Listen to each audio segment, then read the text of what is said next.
Myself, Dr. Mohammad Imran Sheikh. I am a physiotherapist from Physical Physiotherapy Clinic, Pune.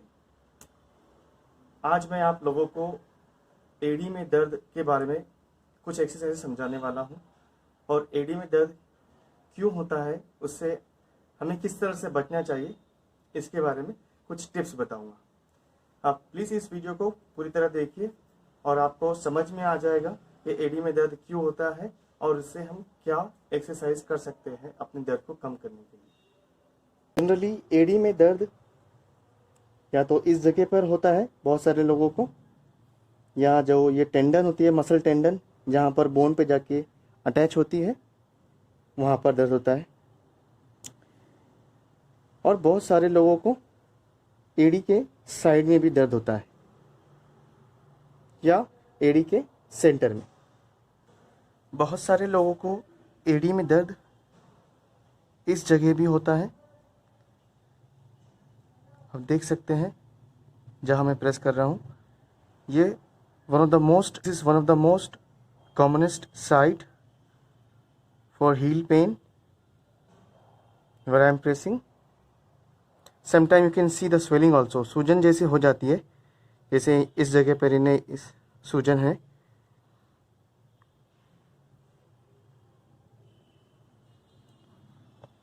आप देख सकते हो कि जो लेफ्ट लेग है उसकी जो एडी है स्ट्रेट है, पर जो राइट लेग है उसकी एडी थोड़ी सी, ये क्रॉस एडी की वजह से कुछ मैकेनिकल डिसएडवांटेज होता है एंकल जॉइंट में, जिसकी वजह से फुट की जो आर्चेस होती है वो कोलैप्स होने चालू होती है।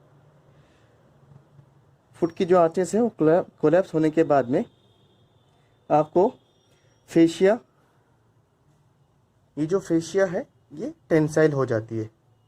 जब फेशिया टेंसाइल हो जाती है, एडी का मैकेनिज्म डिस्टर्ब कर देती है, जिसकी वजह से फेशिया में ज़्यादा पुलिंग इफेक्ट होने से यहाँ पर इन्फ्लामेशन होती है। और यहाँ पर देख सकते हैं आप, सूजन आ गई है थोड़ी।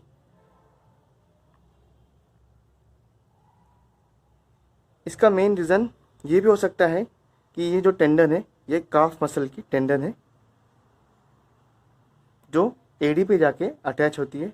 जब काफ मसल किसी कारण ज़्यादा स्पाज्म में या टाइटनेस में चला जाता है तो ये एडी को एक या तो इस तरफ खींचता है या फिर इस तरफ। तो इनकी एडी अभी मीडियली डिविएटेड है। अगर काफ मसल ज़्यादा टेंसाइल होगा तो अगेन ये एडी का मैकेनिज्म डिस्टर्ब करता है, जिसकी वजह से इस जगह या प्लांटर फेशिया का जो ओरिजिन है वहाँ पर पेन आना शुरू हो जाता है।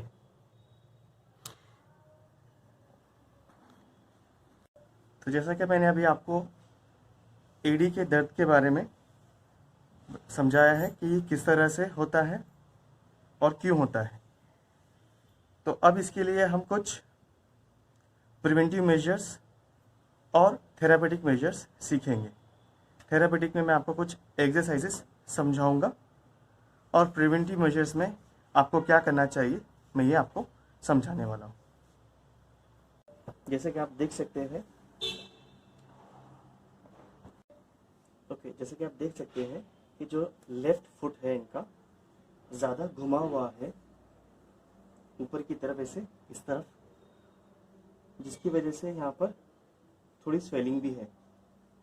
एडी भी थोड़ी डिविएटेड है because of calf muscle tightness. So इस तरह के केसेस में आपको चाहिए कि आप आपके फुटवेयर यानी शूज़, आपके सैंडल्स, स्लीपर्स पे ध्यान दें कि ये किस तरह से है। यानी अगर आप वो पहन रहे हो और उससे पेन एग्रीवेट हो रहा है, आपको लग रहा है कि आप ज़्यादा स्टैंडिंग कर रहे हो, ज़्यादा वॉकिंग कर रहे हो ऐसे शूज़ पहन कर, और वो पेन को बढ़ा देता है, तो आपको फुटवेयर चेंज करना होगा। जहाँ तक हो सके आप प्रॉपर आर्च फुटवेयर लीजिए जो फ्लैट ना हो। फ्लैट फुटवेयर से अगेन जो फुट में जो फेशिया होती है वो ज़्यादा टेंसाइल हो जाती है और टेंसाइल होने की वजह से आपके हील में पेन आने लगता है। और ये आपके काफ मसल्स को भी टाइट करते रहती है। इसी तरह से आपको प्रॉपर आप आर्च सपोर्ट लोगे, यानी अगर आपको लगता है कि आपके फीट फ्लैट है तो उस एक्सरसाइज करते हुए आपको टाइम लग सकता है इसकी स्ट्रेंथ बढ़ाने में। स्ट्रेंथनिंग एक्सरसाइज से आर्चेस धीरे धीरे नॉर्मल होती है over a period of time. इसको महीना, 2 महीने, 6 महीने, किसी को साल लग जाता है प्रॉपर आर्चेस बिल्ड करने के लिए, but it is a very long task. But उसके पहले आप उसको प्रिवेंटिव मेजर के थ्रू सपोर्ट दीजिए, यानी arch support, medial arch support market में अवेलेबल है वेरियस साइज एंड शेप्स में। वो लगाकर अपने शूज़ के अंदर लगा कर उसके साथ में ज़्यादा वॉकिंग अगर होता है आपका, वैसा कर सकते हो। इसके साथ में अभी थेरापेटिक मेजर्स जो मैं आपको समझाने वाला हूँ, कुछ एक्सरसाइजेस। अगर आपको पेन हो गया है तो उसको आप कैसे कम करें, कैसे पेन को रोका जाए और कैसे आपको हेल्दी लाइफ आगे जीनी है, इस एक्सरसाइज के थ्रू आप वो सीख सकते हैं। ठीक, ये foam roller calf muscle release है। इसमें आपको फोम रोलर को दीवार से और अपने काफ मसल से सपोर्ट देकर प्रेशर से होल्ड करना है, यानी आपका लेग प्रेशर फोम रोलर पे रहेगा और यू आर स्टैंडिंग स्ट्रेट।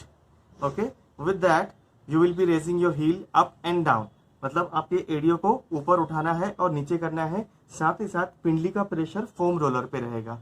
करो अभी आप, same, very good, slow slow up and down, slow up and down, yes, okay, good. इस तरह से आप 2 मिनट तक के करते रहिए। अगर आप फटीग फील करते हो, टायर्ड हो जाते हो, तो बीच में रेस्ट लीजिए, then again you do it. ऐसे 2 से 3 मिनट अगर आपने ये किया तो it will help in relaxation और lengthening of calf muscles. This is also a very good method of releasing your calf muscles. You have to use a foam roller again below your calf and you are putting the other leg on top of the other leg where you are releasing. जो पैर पे आप release करने वाले उसके ऊपर other दूसरा पैर आपको उसके ऊपर रख देना है। दोनों हाथों से बॉडी को हिप से लिफ्ट करना है, दोनों हाथों पे वजन देकर, और पैर को आगे और पीछे दोनों हाथों पे जोर देके ऐसे खींचना है, आगे और पीछे करना है। इस तरह से काफ मसल रिलीज होंगे। Right, this is also a method for relaxation और रिलीज ऑफ काफ मसल। आप फिर से फोम रोलर को अपने काफ जहां पर ज्यादा टेंसाइल होते हैं बल्ब पे रख सकते हैं, जो काफ मसल का मैक्सिमम गर्थ है उस लेवल पे फोम रोलर को नीचे लगा देना है। दोनों हाथों से बॉडी को रेस करना है, रेस किया आपने, और इसके साथ में आप पंजे को ऊपर नीचे कर रहे हो इस तरह से। ओनली प्रेशर जा रहा है काफ मसल्स पे, आप यहाँ पर रोल नहीं कर रहे हो, बट टोज को यानी एंकल जॉइंट से पूरी तरह से ऊपर और नीचे कर रहे हो। पूरा बॉडी का भार जो है आपके फोम रोलर पे है, hand supported and then on the foam roller. Now this is plantar fascia tennis ball release. जैसे कि हमने अभी काफ मसल को रिलीज किया, इसी तरह से हम पैर के नीचे जो फेशिया होती है उस फेशिया को भी रिलीज करेंगे with the help of a tennis ball. आप वॉल के सपोर्ट से खड़े हो, दोनों हाथ दीवार पे रखे हैं, और जो पैर के अंदर आपको दर्द है, जिस एड़ी में दर्द है, उस एड़ी के सामने सॉफ्ट पार्ट होता है, जिस तरह से पंजे के सेंटर में मैंने बॉल रखा है, इस तरह से आप टेनिस बॉल रखोगे और उस पर थोड़ा सा बॉडी का भार देना है आपको। बॉडी का वजन जाएगा आगे और पंजे को थोड़ा सा आगे थोड़ा सा पीछे करना है। इस तरह से आप आगे और पीछे 2 मिनट तक के करोगे। 2 मिनट होने के बाद में अगेन आप साइड टू साइड करेंगे, जिस तरह से बॉल साइड इधर की तरफ और इधर की तरफ। इस तरह से दोनों भी एक्सरसाइजेस को अच्छी तरह से 4 मिनट तक के करना है। काफ मसल को इस तरह से स्ट्रेच कर सकते हैं। फोम रोलर को वॉल से सपोर्ट करके दोनों हाथों को वॉल पे रखते हुए जो रिलीज के बाद में आप काफ मसल को स्ट्रेच करोगे इस तरह से। फोम रोलर को एडजस्ट कर लिया वॉल सपोर्टेड, पंजे को अच्छी तरह से फोम रोलर पे एडजस्ट कर लेना है और एड़ी को जमीन पे, और हाथ वॉल पे सपोर्टेड रहेंगे और दूसरे पैर से पुश करते हुए आप लेफ्ट काफ में स्ट्रेच लोगे। इस तरह से आप हिप को आगे लेके जा रहे हो और आपका लेफ्ट नी स्ट्रेट रहेगा। इस पोजीशन को 30 सेकंड्स के लिए होल्ड करना है और ये 5 से 10 बार रिपीट करना है इस तरह से।